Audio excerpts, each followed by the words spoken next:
Next example is also an example of Iridov. It is question number 113. There are 4 identical metal plates located in air at equal distance d.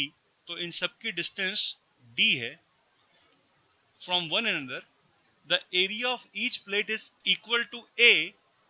Find the capacitance of this system between A and B if the plates are interconnected as shown. तो let us say ये पहली plate है, ये दूसरी है, ये तीसरी है और ये चौथी प्लेट है. फर्स्ट प्लेट और थर्ड प्लेट को आपस में जोड़ दिया. हमें पॉइंट ए और पॉइंट बी के बीच में जो कि सेकंड और फोर्थ प्लेट से जुड़े हुए हैं इक्विवेलेंट कैपेसिटेंस निकालनी. तो यहाँ पे कुल मिला के there could be 3 capacitors. Let us say this is the first capacitor C1, this is the second capacitor C2 and this is the third capacitor C3. The best way to solve this problem will be कि हम इसमें simplified circuit को draw करें using potentials at different point. तो second plate का potential VA मान लें और फोर्थ प्लेट का पोटेंशियल VB मान लें. फर्स्ट प्लेट और थर्ड प्लेट आपस में जुड़ी हुई हैं. तो कैपेसिटर C1 की जहां तक बात है, कैपेसिटर C1 की एक प्लेट A से जुड़ी हुई है और कैपेसिटर C2 की भी एक प्लेट A से जुड़ी हुई है.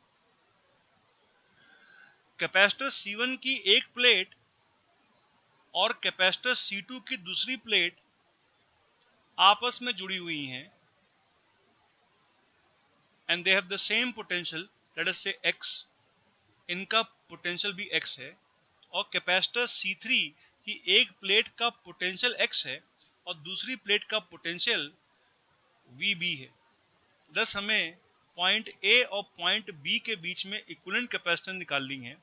तीनों कैपेसिटर्स की capacitance C will be equal to epsilon naught A by D, क्योंकि तीनों का एरिया भी सेम है और तीनों की सेपरेशन भी सेम है. थस इस सिस्टम में ये दो कैपेसिटर आपस में पैरेलल में है और उसके साथ में ये सिंगल कैपेसिटर सीरीज में है.